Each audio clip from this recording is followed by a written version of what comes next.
What if I told you that Bitcoin is going to hit $1 million by 2034?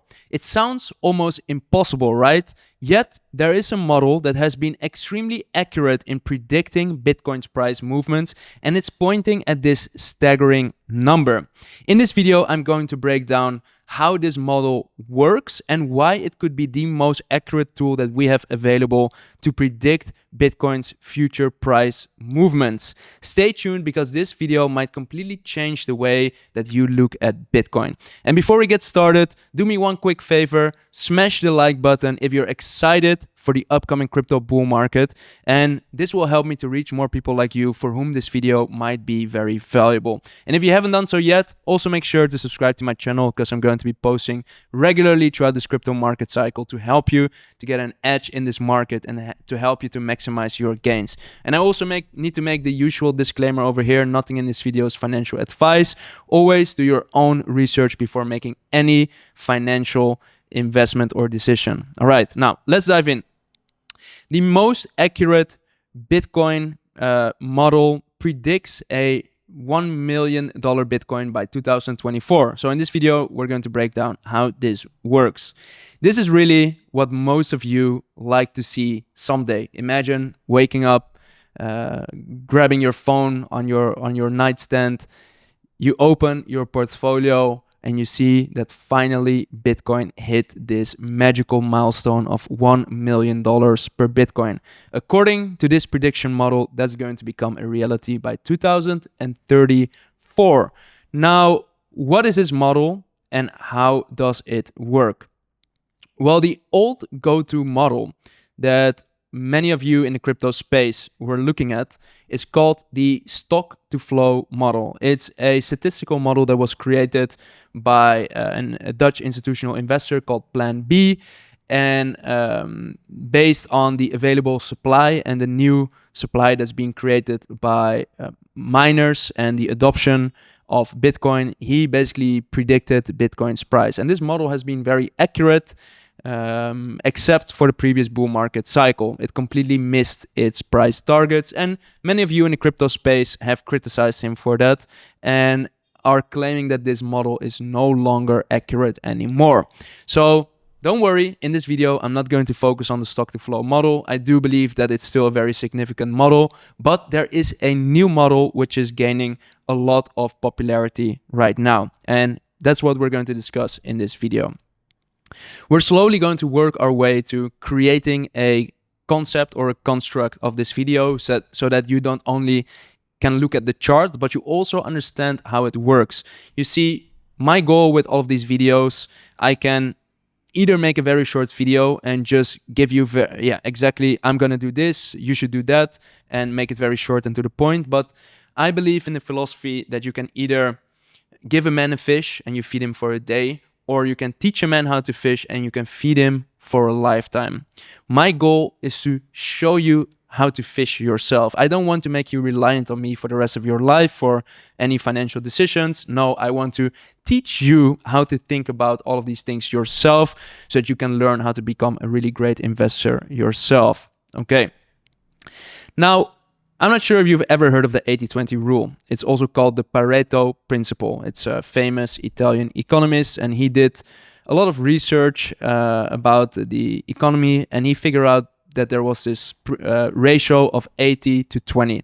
It basically said 20% of the people pay 80% of the taxes, or 20% of customers cause 80% of the complaints.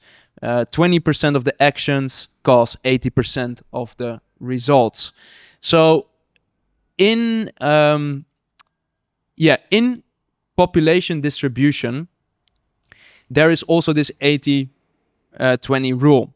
So there are, let's say, a few large cities where 80% of the population lives. You could also reverse this.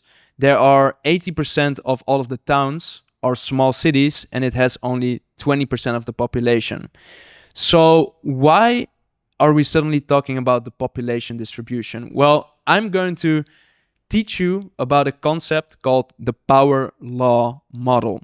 And the power law is something that's also present in population distribution. So this question, so how is it possible that some villages will forever stay super small, and how is it possible that some villages become very big cities who then end up becoming very big metropolitan cities?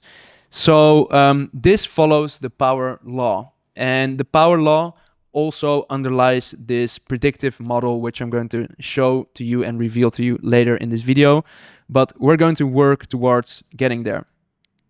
So let's say that you are a researcher and you are going to evaluate different variables that could have an impact on the population size of a city. So one of those variables could be the job opportunities that are available. Another variable could be the impact of crime rate. So yeah, how much crime is there in a village or city, and how does that have an impact on the population size or the population growth? How is the availability of housing options, and how does that relate to the population size? What about the income level? How does that relate to population? What about education? So the availability of universities, schools, how does that attract new populations, or how does that retain a population of a city? So these are just a few variables. In reality, there will probably be even more variables that have an impact on the population size of a city or a village. And then you have these coefficients. So A times the job opportunities might have some impact on the population size of a city. Now, if we go back, what a researcher will do is they will gather a very big data set, and they will try to find some kind of correlation between all of these variables and the population size of a city. Now, the next thing is you have different types of relationships between variables and outcomes. And the most common relationship is a basic linear relationship. Probably at elementary school, you've all seen these formulas. So a straight line where you have a coefficient plus some kind of constant. Y is mx plus b. So let's say that you're looking at the job opportunities, how that relates to the population size. That has some kind of formula. Now, not all relationships are linear. In fact, large portion of them are not linear. They could be exponential.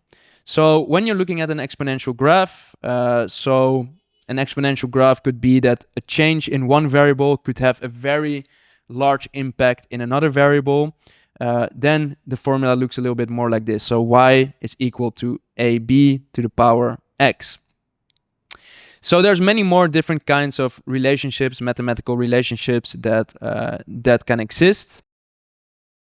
And that brings us to the power law. So according to Wikipedia, the definition of a power law is a functional relationship between two quantities where a relative change in one quantity results in a relative change in the other quantity.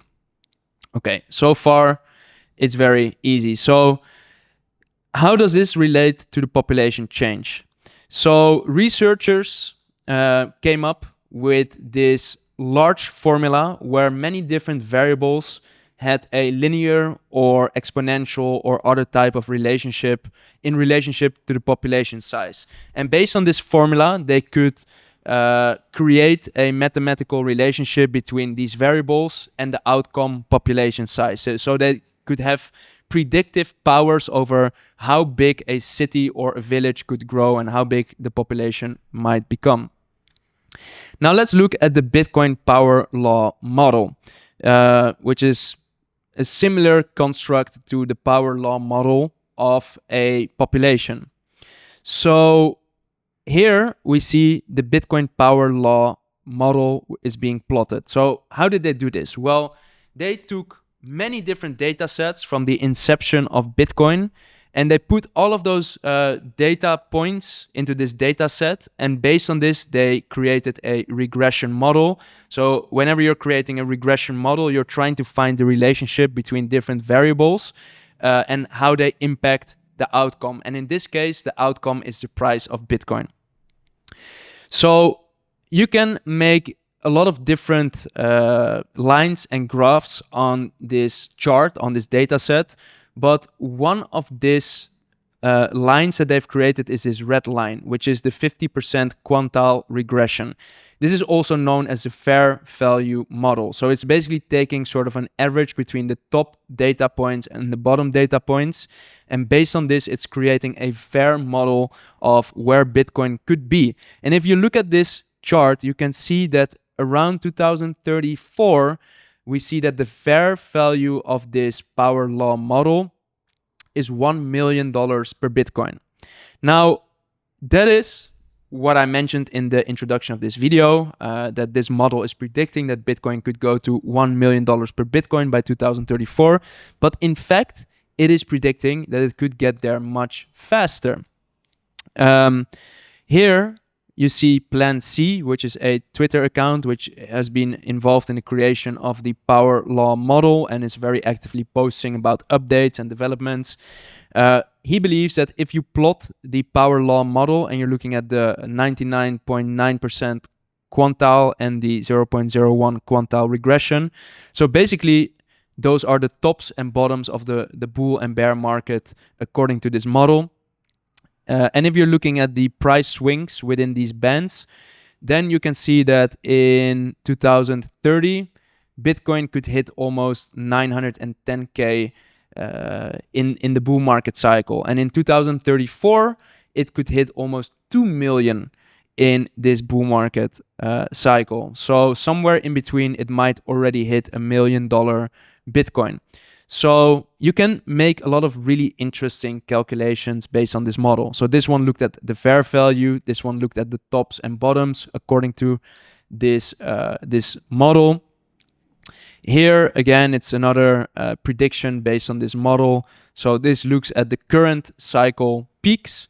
And according to this model, he believes that Bitcoin could go to $236,000 per Bitcoin in this bull market cycle. Let me know in the comments below, do you believe that this is a realistic estimate for this bull market cycle? Now, let's dive a little bit more into how this model was constructed. So the power law model looks at the past 10 years of Bitcoin's growth and uses that data to project what is going to happen in the next 10 years. So a few things have an impact on the outcome of the power law. And the outcome of Bitcoin's power law is Bitcoin's price. So if we zoom out again and we go back to this formula, again, you see that job opportunities, crime rate, housing, income level, and education all have an impact on the population size. And the interesting thing is that these variables also have an impact on each other. So job opportunities has an impact on crime rate, and job opportunities has an impact on income level. Education has an impact on income level. So they don't only have a direct or indirect impact on the final variable that we're trying to search a relationship for, but they're also influencing each other. And the same holds true for Bitcoin's power law. So there's a few things here which basically determine the outcome of Bitcoin's power law. For example, when Bitcoin's price rises, mining becomes more profitable. When mining becomes more profitable, we see that more people invest money into mining. So investors start to become more interested. And this makes the Bitcoin network more secure, because the more miners are active, the more secure the Bitcoin network is, the more censorship resistant it is, the bigger the likelihood that it will exist in the next few years, the more stronger Bitcoin becomes as a store of value. And that in return increases Bitcoin's price again. Now, each of these components of this vicious circle has a relationship. And here you see different charts of these relationships. Now, what is the Bitcoin power law model? The Bitcoin power law model is basically a mathematical formula based on past data that ties all of these different variables together and creates a predictive model of how high Bitcoin could go. And based on those computations, they can create models like this one, the power law fair value model, the tops and bottoms of the bull market cycles, and the tops and bottoms of, for example, this upcoming bull market cycle. So my goal with this video was to show you this alternative model to the stock to flow model, which was the primary model. And this power law model is gaining a lot of traction and adoption, and a lot of people are looking at this model right now. And I didn't only want to show you what this model was predicting, but also how it was created, so that you understand what is behind this model, and that is not only magical numbers showing up on your screen. No, there's really sophisticated mathematical modeling behind this, but now also you have a little bit of an idea of the variables that are driving this model and how they all relate to each other. So this was a little bit more of a more technical video than I usually post, but I hope that you enjoyed watching it. I hope that it was insightful, and I hope that it gives you a little bit of a peek behind the curtains of how some of the smartest people within our industries are creating predictive models that can help us to get an understanding of where Bitcoin could go in the next few years. And now you might be wondering, nobody will accurately 100% predict Bitcoin's price movements in the next few years. And I'm also not claiming that this person or the creators of this model have a glass ball and they have the ability to look into the future. So why do we try to estimate it at all? Well, the whole point is, whenever you are investing in crypto or Bitcoin and you're looking at your portfolio, all of those numbers are basically virtual numbers. They're what we call unrealized gains. Only after you take profit, those returns are realized. And then you can actually use those returns to either invest it in something else or to buy something in the real world, like a car, a house, or whatever, you name it. And what most people fail to do within the crypto space is they don't have an exit plan. They just simply hold on to their Bitcoin, or they look at news articles and then randomly they decide to buy or sell. That is not how you create real wealth in the crypto space. If you want to create real wealth, you need to have an exit plan in mind. And creating your own guesstimates on how high Bitcoin could go or when you want to cash out your crypto will help you to get an objective set of criteria that can help you to guide your decisions and to decouple your decisions from your emotions of fear and greed, which are usually the predominant drivers of our decisions. So that's why it's important to make a guesstimate, and models like these give you data-backed guesstimates of how high all of this can go. Now, of course, there are limitations to this model. So this model is created based on a limited data set of 15 years. Bitcoin is still a very relatively young asset class, I would say. So basing a predictive model on 15 years of data is not necessarily the most accurate.